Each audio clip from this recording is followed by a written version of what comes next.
ខ្ញុ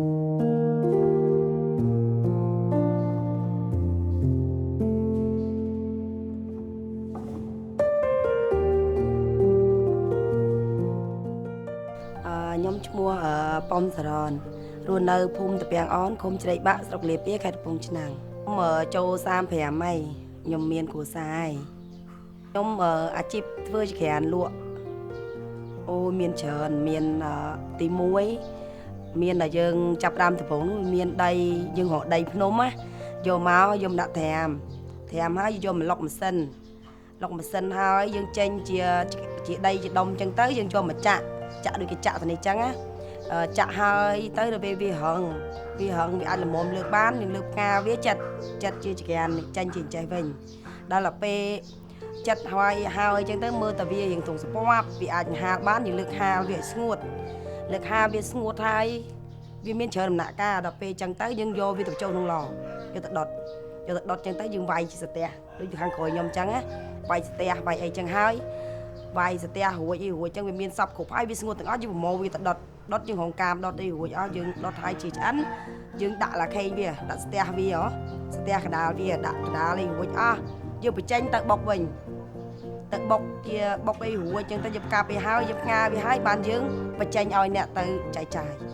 លក់ហើយហ្នឹងវាច្រើនដំណាក់កាលបើយើងធ្វើជាដុំចេះបើយើងលើកផ្ងា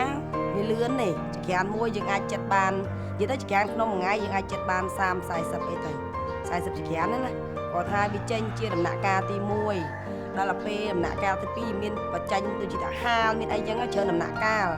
ក្នុងមួយវគ្គយើងអាចចិត្តបានក្នុងមួយផឹកចក្រានមួយថ្ងៃយើងអាចចិត្តបានដល់40បើទនីទៅយើងអាចធ្វើបានច្រើនតែបើរវល់ធ្វើបានតិចមួ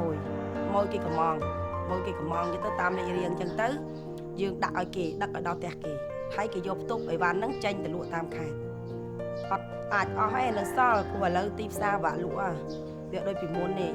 ឥឡូវនេះយើងគេកំងបណ្ណាចឹងទៅយើងដាក់ឲ្យគេហើយវាសល់អីវ៉ាន់ដូចខាងមុខអញ្ចឹងសល់អញ្ចឹងតន់តែយូរគេទៅមានម៉ួយណាទេមកកំងយើងទៀតអាហ្នឹងយើងអាចដាក់បន្តទៅទៀតព្រោះឥឡូវពិបាកលក់បោះដុំមួយបានតែ8500អីទេអាថោអាលេខ2លេខ3អញ្ចឹងទៅយើងបាន7500តម្លាក់វា1000ចុះមកតាមលេខរៀងរបស់វាអស់ច្រើនបាក់ទី1យើងខ្លាចដីនឹងផ្ទុះ